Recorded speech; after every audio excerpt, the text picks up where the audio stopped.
Foi porque ela o via como responsável por muitas das atrocidades sangrentas que ocorreram. Cordan nem tentou escapar. E durante seu julgamento, não demonstrou arrependimento.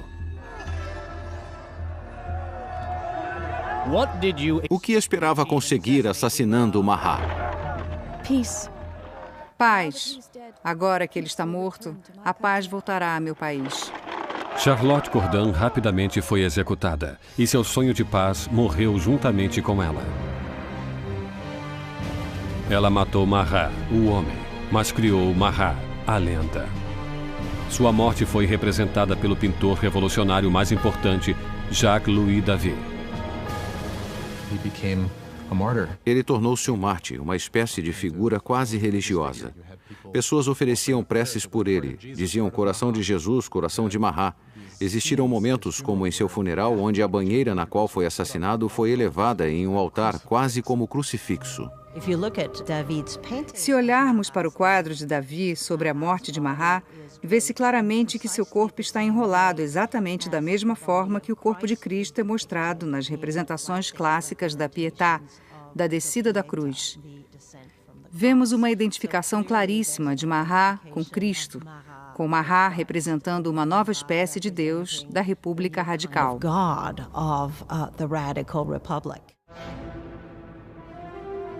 Robespierre inveja a adoração dedicada a Marat, mas sempre pragmático volta sua atenção para os assuntos do momento.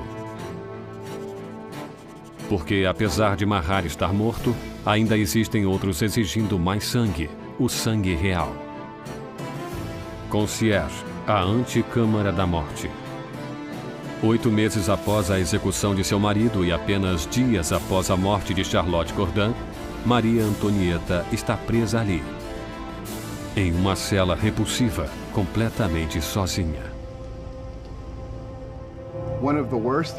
Uma das piores coisas que aconteceram a Maria depois da execução de Luís foi que seus filhos foram afastados dela. Sabemos que eram a coisa mais importante para ela, e Maria sabia que seu filho estaria sujeito a terríveis violências para fazê-lo esquecer que algum dia pertencera à realeza, por seus revolucionários. E ela estava certa. Poucos anos depois, seu filho morreu de negligência e violências terríveis. A ex-rainha Maria Antonieta estava com 38 anos de idade, mas a revolução a envelhecera, era apenas uma sombra. Maria Antonieta fora uma mulher muito bonita e elegante até a Revolução. Entre 88 e 89, emagreceu e seus cabelos ficaram brancos. Abandonou toda a sua vaidade e suas coisas bonitas. Ficou magra demais. Quando chegou ao julgamento, estava irreconhecível.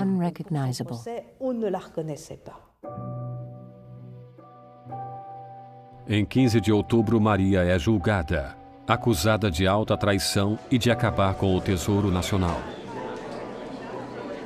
As poucas evidências apresentadas eram suplantadas pelos rumores. Uma acusação final foi acrescentada à lista. Ela foi acusada de incesto com seu filho. Disso, Maria levantou-se para defender-se. Apelo à consciência e sentimentos de todas as mães presentes para declarar se não existe uma só entre vós que não estremeça ouvindo tais horrores. E naquele momento houve uma mudança na corte, porque todas as mulheres sentiam que estavam implicadas e perceberam que foram longe demais em suas acusações. Com uma elevação da simpatia pública, Maria esperava ser deportada para a Áustria, mas suas esperanças desapareceram quando sua sentença foi declarada. Deveria ter o mesmo destino de seu marido. Maria Antonieta estava triste desde o princípio. Ela era o símbolo da aliança austríaca que provara ser desastrosa para a França. Juntamente com o marido, foi motivo de riso devido ao aparente fracasso de seu casamento. E ela era o símbolo da cultura da corte, em uma época em que o povo passava a ver essa cultura como algo completamente corrupto e terrível para o país. Portanto, por todos esses motivos, ela foi odiada como nenhuma outra rainha da França o fora antes. Era desprezada, vilipendiada. De sua cela, Maria escreve uma carta final despedindo-se de seus filhos e de sua família, prometendo ser corajosa. Seus longos cabelos grisalhos foram cortados, preparando-a para a lâmina.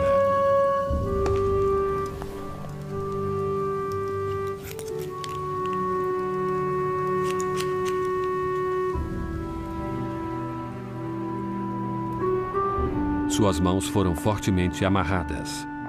Quando saiu pelos portões da prisão, esperava uma carruagem. Em vez disso, foi levada por uma carroça como uma criminosa comum. Ela esperava que, quando fosse levada para a execução, teria o mesmo tratamento do rei, que iria em uma carruagem fechada para que a multidão não pudesse vê-la. Mas colocaram-na em uma carroça aberta para que as pessoas pudessem gritar todo tipo de ofensa, coisas terríveis, ameaças horríveis. Uma sombra da soberana que foi um dia. Maria Antonieta mantém uma dignidade de rainha enquanto desfila pelas ruas de Paris.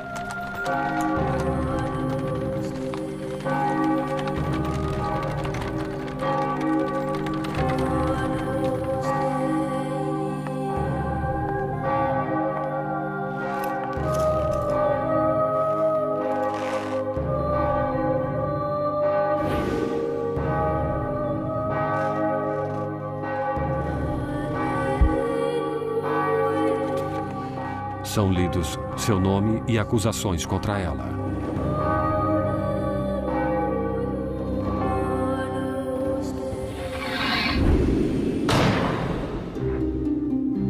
A última rainha da França está morta. Vários dias depois, seguiram-se mais execuções.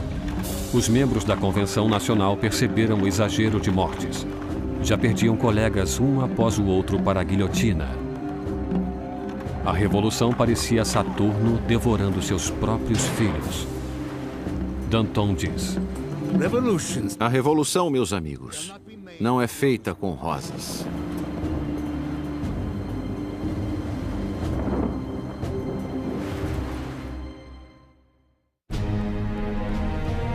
Setembro de 1793. 4 anos passaram-se desde a Revolução e a França estava sendo despedaçada. Havia uma violenta insurreição nas províncias e enormes perdas causadas pela guerra contra a Europa. Em uma derrota famosa, os britânicos tomaram o porto de Toulon. A Europa estava comendo a França por suas fronteiras. A França era o maior e o mais popular país da Europa Ocidental. Foram uma grande força militar e, naturalmente, quando entrou na Revolução, muitos de seus inimigos e muitos de seus aliados pensaram haver chegado à chance de tomarem não um pedaço do território francês, mas certamente para enfraquecer-se às custas dela e para enfraquecê-la definitivamente. A França estava isolada no centro da Europa, estava bloqueada pela Bretanha, era atacada e invadida pela Áustria e pela Prússia. O povo de Paris estava tomado de medo de que a vitória da contra-revolução levasse a um banho de sangue. Danton e Robespierre, os astros oradores da Convenção, perceberam que teriam que agir para salvar a Revolução. Convenceram seus colegas a instituir uma nova forma de lei marcial. Está na hora de todos os franceses desfrutarem de uma igualdade sagrada. Está na hora de impor essa igualdade através de atos de justiça contra traidores e conspiradores. Que o terror seja a ordem do dia.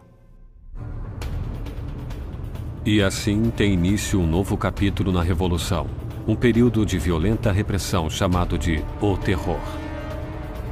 Em uma virada notável, os revolucionários suspendem a nova Constituição e os direitos que ela garantia. Espiões policiais espalham-se por todo o país. Qualquer um que fosse suspeito de atividade contra-revolucionária era preso, rapidamente julgado e enviado para a lâmina nacional. O reinado do terror foi criado como um governo de emergência. O que compreendiam como terror era insuflá-lo nos corações dos inimigos da República. E eles ou aceitariam as regras ou seriam presos e condenados. Arrested and disposed of. A menor suspeita poderia mandar qualquer um para o cadafalso. Políticos que comentassem a monarquia defunta.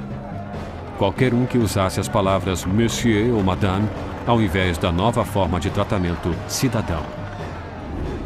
O ar estava carregado de paranoia. Vizinhos denunciam vizinhos.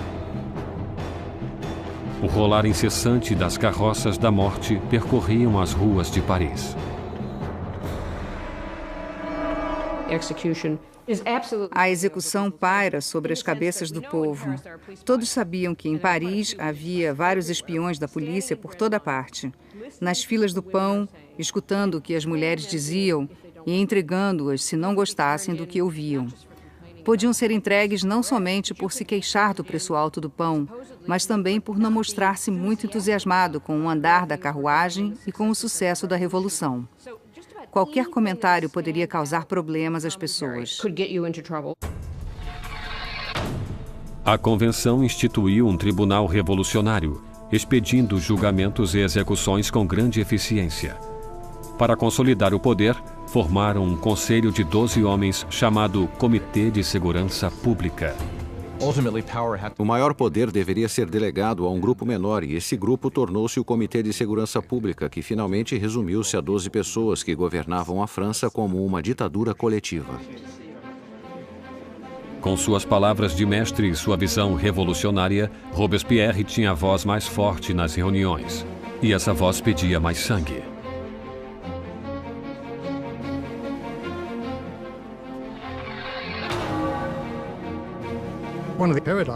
Uma das incongruências da vida política de Robespierre era que inicialmente ele era um oponente apaixonado da pena de morte, e naturalmente isso voltou-se contra ele quando mais tarde tornou-se igualmente ferrenho a favor do terror e da guilhotina. Ele jamais explicou-se claramente, exceto para dizer: os tempos mudaram. A revolução endurecera Robespierre. Inicialmente apoiando fervorosamente uma imprensa livre, agora instaurava a censura, um vestígio do antigo regime. E com a igreja já sendo atacada, ele é influenciado por um dos revolucionários mais radicais, Jacques-René Hébert, que propõe uma descristianização. Quando a crise da guerra e da rebelião interna está no seu auge, o povo começa a dizer que a raiz de todo o problema eram os padres, a religião. E se quisessem salvar-se dos inimigos da revolução, deveriam destruir o poder da Igreja Católica. Superstição, fanatismo, é disso que a religião se trata e, consequentemente, acabar com isso. Ruas que tinham nomes de santos foram rebatizadas.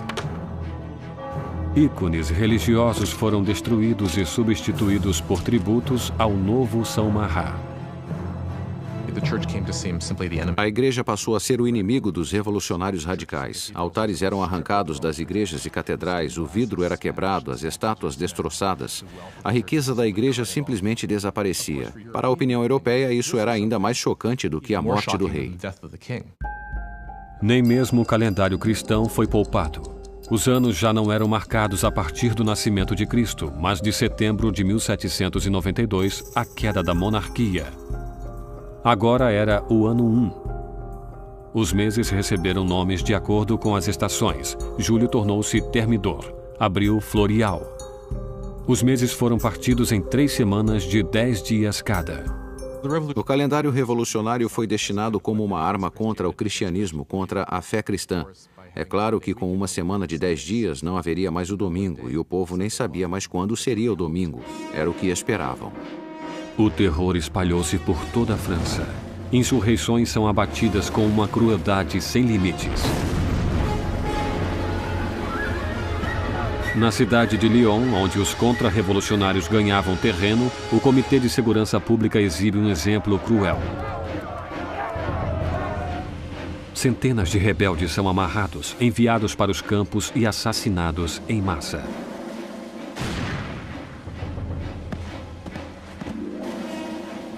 Uma região chamada Vendéia, no oeste da França, também tornara-se um ponto de contra-revolução. Rebeldes e padres foram amarrados juntos e colocados em barcos que eram afundados sem piedade. Mais de 100.000 pessoas foram mortas somente em Vendéia. Em Paris, a guilhotina desce cada vez mais.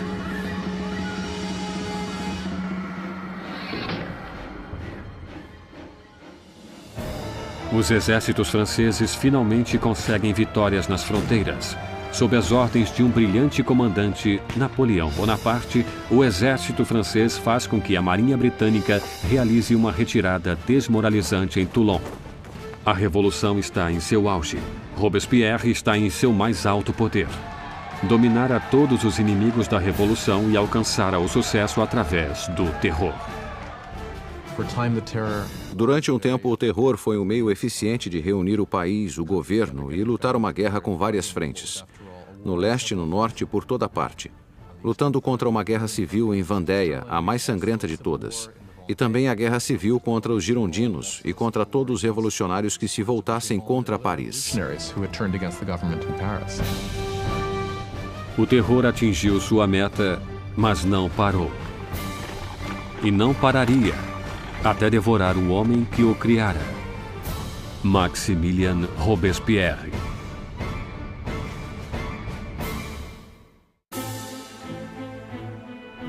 Com o sangue do terror, Maximilien Robespierre salvou a revolução. Um exército revigorado repele os ataques na fronteira e os conflitos internos terminaram. No ponto mais alto de seu sucesso, Robespierre sonha com uma meta ainda maior: usar mais terror para moldar um novo tipo de sociedade. Uma república da virtude. Por virtude, ele entende virtude cívica, que é um ponto pacífico para Robespierre. Por exemplo, não se pode ser um cidadão virtuoso simplesmente obedecendo à lei e baixando a cabeça. É preciso estar ativamente envolvido no trabalho do Estado. E isso incluía para Robespierre a destruição de seus inimigos do Estado. Em 5 de fevereiro de 1794, Robespierre fez um discurso explicando sua filosofia. Terror sem virtude é desastroso, mas a virtude sem terror é inútil. Ele associava o terror com a virtude. O terror, naquele momento, tornava-se em seu pensamento um instrumento pelo qual poderia criar a virtude. Mas outros discordavam. Para Danton, a revolução tomava o caminho errado. Ele e seus seguidores, os dantonistas, acreditavam que era hora de parar com o terror, servir a seu propósito e corria o perigo de alimentar os revolucionários com seu próprio fogo. Na primavera de 1794, as coisas começavam a melhorar. A situação do alimento não era tão ruim e o esforço para a guerra melhorava. Danton dizia basicamente que era preciso tomar um caminho novo para o governo, que precisavam chegar a um tipo de normalização. Robespierre acreditava que ainda era cedo. Danton começaria a organizar um grupo para discutir que deveriam terminar com o terror. Robespierre vê isso como uma ameaça direta ao governo, não como uma diferença de opinião sobre a direção de uma política, e sim como uma traição em potencial. E na República de Virtude de Robespierre só existia uma resposta para a traição. Os dantonistas são presos e rapidamente sentenciados à morte. Robespierre mandou milhares de pessoas para o cadafalso, mas não está tranquilo com aquelas execuções sangrentas. Não atende os pedidos dos seus antigos amigos e aliados. Quando se encaminha para a lâmina, Danton grita: Meu único arrependimento é ir antes daquele rato, Robespierre.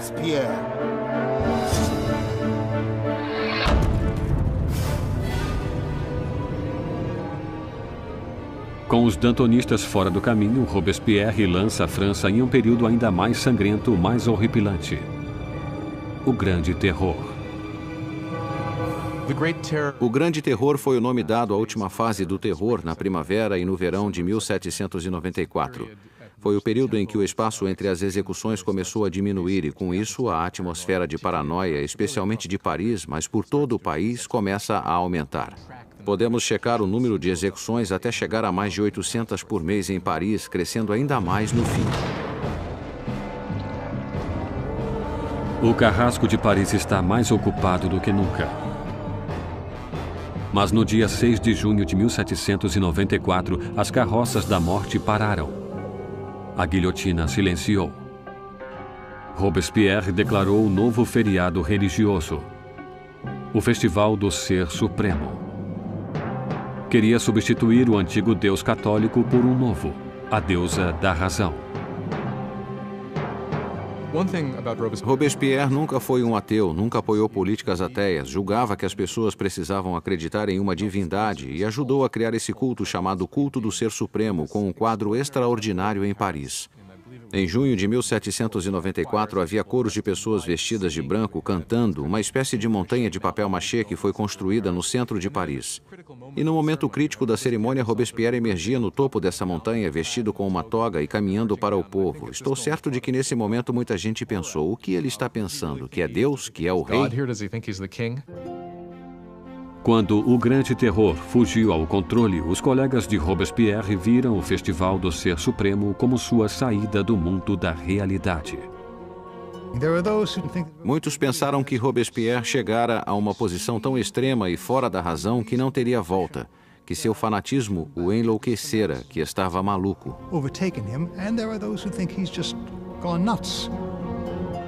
Mais uma vez, as suspeitas de Robespierre voltaram-se para aqueles mais perto dele. Em 27 de junho, agora 9 do Termidor, ele apareceu na convenção e fez um discurso cheio de ameaças. Seria seu último discurso. Robespierre cometeu um erro tático. Anunciou que tinha uma nova lista de inimigos, mas não a entregou. Portanto, todos tiveram medo de estar nela. E quando voltou no dia seguinte para entregar a lista, foi preso antes que pudesse falar. Um coro inesperado de vozes gritava fora Robespierre. Ele ficou chocado e em silêncio. Os representantes declararam-no um inimigo e removeram-no da convenção. Robespierre e vários de seus associados foram levados para a prefeitura, onde foram vigiados a noite inteira. Pela manhã, ouviram-se gritos. Os guardas correram para o segundo andar. Abriram a porta e viram uma cena inesperada. Um dos seguidores de Robespierre atirara-se pela janela. Outro atirara na própria cabeça. E Robespierre é encontrado semiconsciente com um ferimento de bala no rosto. Sua mandíbula partida por uma aparente tentativa de suicídio. Robespierre passa suas últimas horas sobre a mesa do Comitê de Segurança Pública, na mesma sala onde espalhara o terror até seu final sangrento. Enquanto é ridicularizado e insultado por seus antigos colegas, Robespierre não pode responder. O grande mestre da oratória fora silenciado.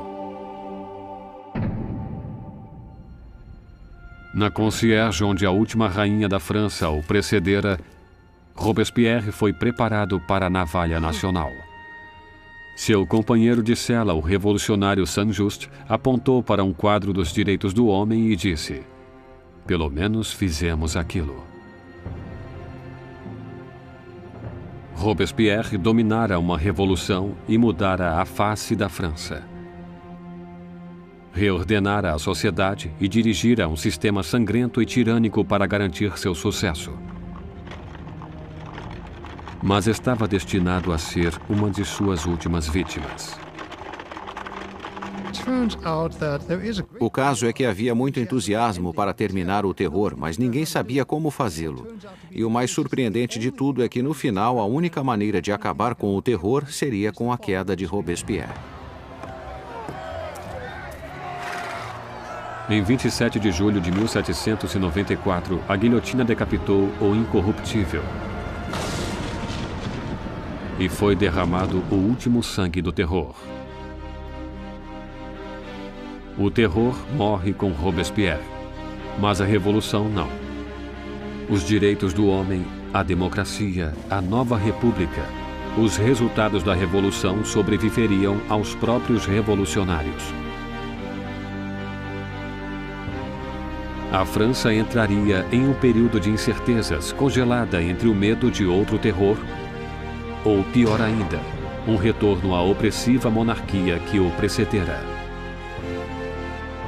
Depois de 5 anos instáveis, o poder novamente é consolidado nas mãos de um único homem: Napoleão Bonaparte.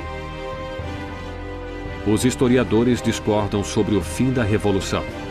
Alguns acreditam que ela morreu com a ascensão de Napoleão. Outros afirmam que a Revolução viveu até o século XIX e mais ainda.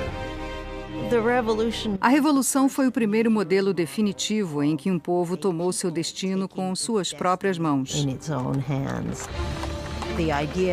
A ideia, os antigos súditos, os que estavam em melhor posição, ou a monarquia mais gloriosa da Europa pudesse definitivamente reviver sua história, foi algo com resultados incríveis. A Revolução destruiu a parte fútil da Europa e mudou para sempre o curso da civilização ocidental. A questão levantada pela Revolução Francesa é saber quanto de violência é justificável para conseguir-se uma sociedade melhor. O povo teria o direito de destruir o que julgava ser um sistema injusto para substituí-lo pelo que estava convencido fosse mais justo. Quanto de violência é justificável para esse fim? Ainda temos que pensar no assunto. Enquanto Robespierre e seus companheiros dirigiam seu país para o futuro, muitos deles devem ter imaginado qual seria o resultado final. Mais de 200 anos depois do nascimento da República Francesa, o fantasma de Robespierre ainda persegue revoluções da Rússia ao Vietnã, da China à América Latina. A experiência francesa com a democracia inspirou modelos por todo o mundo. Onde existe tirania, o grito por justiça é eterno. Pela liberdade, igualdade, fraternidade. Pela revolução.